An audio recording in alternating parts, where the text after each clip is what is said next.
You're looking at the giant Trance X E in Panther Green. Pretty spicy, right? As always, we've got deeper dive reviews on our site, but for now, let's give a quick run through this bike for you. 29er wheels front and rear. It's a 140mm travel rear bike and a 150mm fork. It's carbon fiber throughout. So the front triangle, rear triangle is carbon fiber. Even the top link of the Maestro suspension system is made of the pricey stuff. Now that Maestro suspension system is pretty unique because think of it as two short dual links, and basically the rear of the bike is completely disconnected from the front of the bike, and there's many upsides to the ride characteristics of this kind of a system. They've also used a Yamaha motor with some custom tune into the software, and they're calling their system Sync Drive Pro. So you've got an 85 Newton meter torque motor and it's with a 625 watt hour battery driving it. Their software is called Ride Control Go, and there's basically two things I want to point out here on the bike. The on-off button sits here inside the top tube, and it displays the vital stats you need to see when you're out riding. It's got LED lights displaying what support mode you're in, and then alongside it, it's got LED lights displaying what battery percentage you have remaining.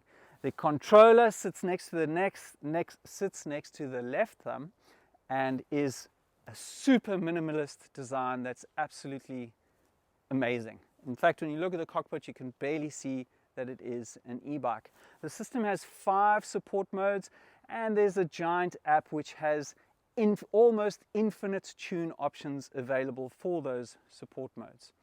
Drivetrain is Shimano XT. Brakes are 4-piston Shimano Diors.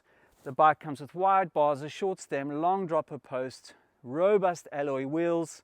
It's got the Fox Live Valve suspension system, grippy Maxxis rubber front and rear, and a massive bash plate protecting the motor. The last thing I want to point out is there is a flip chip, so you can alter that BB height by 10 millimeters. So what you'll feel immediately on the trail is the sizing has changed. The bike's a lot longer, and what that means is you've got to set up a little bit early for stuff, particularly tight trails, rocky corners, any kind of obstacles you find on the trail. Setting up a little early gives you time to prepare the longer chassis to do what you want it to do. On flow trails, this bike carries incredible speed.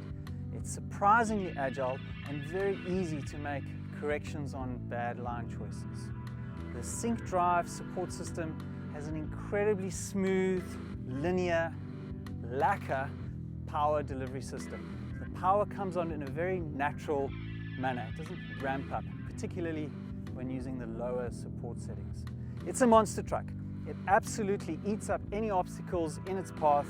The steeper geo actually improves handling in corners and switchbacks, and the last thing about this bike is you absolutely can get sandy on it if you want to, but it's really a mountain goat that loves steep, techy, rocky climbs.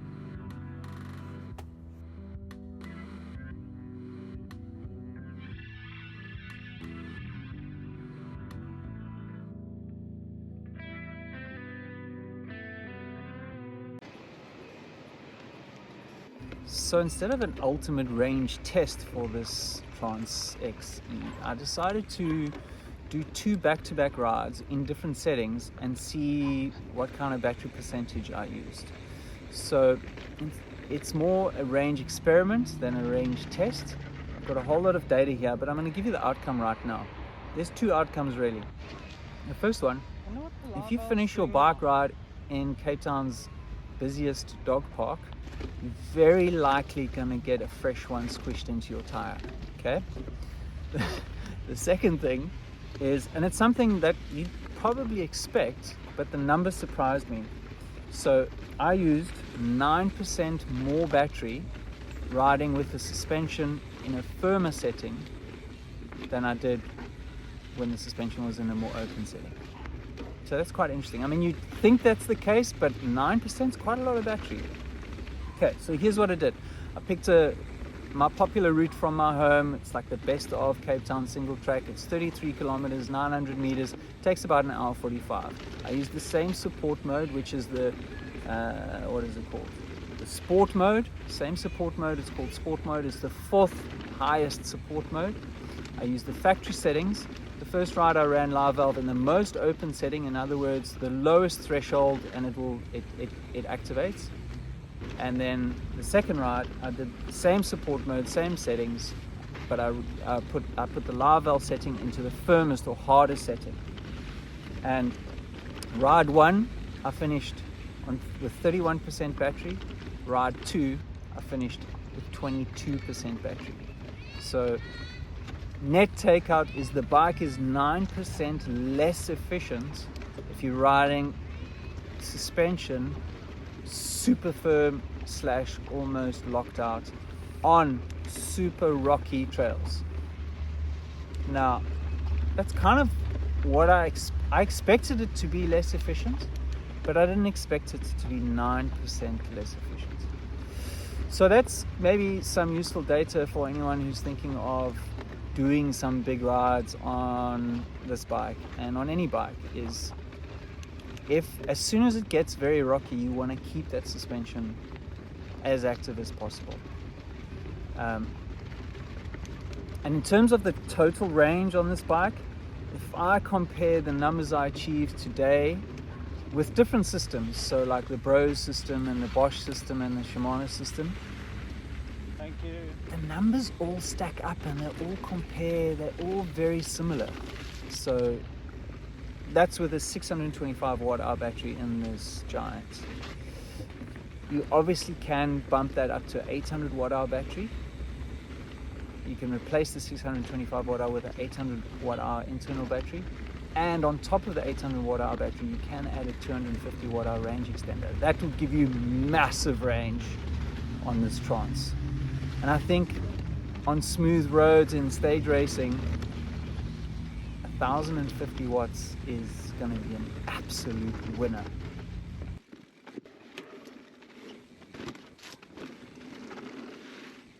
So I chatted to Giant South Africa, and Max Sullivan tells me about his back-to-back testing that he did at Wines to Wales. So that was smooth gravel roads with the live valve settings in the firmer position.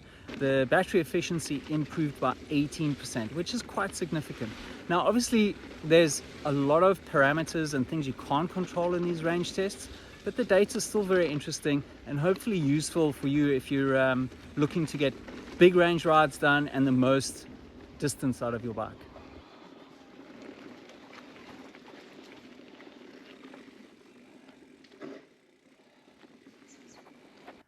Right, my 3 things I really like about this bike. It has massive range capabilities, which opens up more adventure. The rider position is biased forward, which means those big days out and steep climbs are a lot more comfortable. The power is natural, linear, and the system is not noisy. Right, looking for more details on this bike, don't forget to head to our site. There's a big deep dive there for you. As always, thanks for watching, thanks for subscribing. See you on the trails.